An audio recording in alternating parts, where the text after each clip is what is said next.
शरद पूर्णिमा के दिन ठाकुर जी को श्वेत वस्त्र पहनाने चाहिए, श्वेत ही माला पहनाओ, श्वेत ही मुकुट पहनाओ, श्वेत ही पाग पहनाओ, श्वेत श्वेत व्यंजन बनाओ, घर में खीर बनाओ। अब पकौड़ी आदि वो तो वैसी ही रहेंगी, पर जितना हो सके श्वेत व्यंजन बनाओ, श्वेत का ही भोग लगाओ। श्वेत माने समझ रहे हैं ना, सफेद। और उसके बाद ठाकुर जी की जो गादी है जिस पर ठाकुर जी विराजते हैं उस पर भी श्वेत वस्त्र, पीछे की पिछवाई भी श्वेत, ऊपर की झूमर आदि भी श्वेत, श्वेत पुष्पों से पूरे ठाकुर जी के मंदिर को सजाओ, ठाकुर जी के निवास कुंज को सजाओ। और छोटी छोटी छोटी सखियों के अगर स्वरूप मिल जाएं तो उनको आप ठाकुर जी के चारों ओर लगाओ।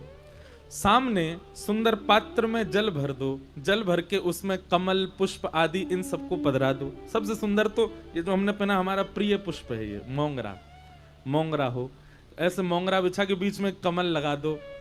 और मंदिर में जिस कक्ष में ठाकुर जी विराज उसकी लाइटें बहुत कम कर दो, बहुत थोड़ी थोड़ी लाइटें जलाओ, केवल श्याम सुंदर प्रत्यक्ष दिखें ऐसी हो। और फिर सन्मुख बैठ कर के गोपी गीत का पाठ करो। ठाकुर जी को आज गोपी गीत आएगा कथा में, हम 2-4 श्लोक गाएंगे। गोपी गीत का ठाकुर जी को पाठ सुनाओ और गोपी गीत पाठ करने के बाद में सुंदर आप भी सज धज के बैठो, पति पत्नी बच्चे सब बिल्कुल तैयार होकर के, और फिर उसके बाद में कोई कीर्तन भजन गा के सब लोग रास करो। ऐसा भाव करो कि ठाकुर जी हमारे संग नाच रहे हैं। ठाकुर जी के आगे नृत्य करो, नृत्य करके ठाकुर जी के सन्मुख रास पंचाध्याय तक, अगर भागवत जी घर में हैं तो रास पंचाध्यायी खोल के ठाकुर जी के आगे रख दो।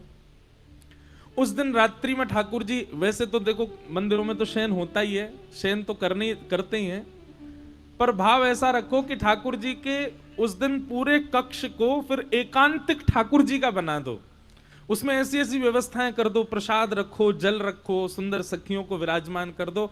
ठाकुर जी से निवेदन करो, लाल जी अब रास करो, हम सब जा रहे हैं। फिर अपना सब करके ठाकुर जी को शयन मत कराओ। वैसे कराना चाहो तो करा भी सकते हो, पर एक भाव है ठाकुर जी को शयन ना करा के अब ठाकुर जी को रास बिहार के लिए प्रस्थान करने दो। ठाकुर जी रात भर रास करेंगे, या फिर 1-2 घंटे के लिए आप सब ठाकुर जी को एकांत छोड़ दो, ठाकुर जी रास बिहार कर लें, उसके बाद उनको शयन करा दो। इस प्रकार शरद पूर्णिमा का उत्सव मनाना है। हमारी तो बड़ी जोर की होगी गिरिराज जी में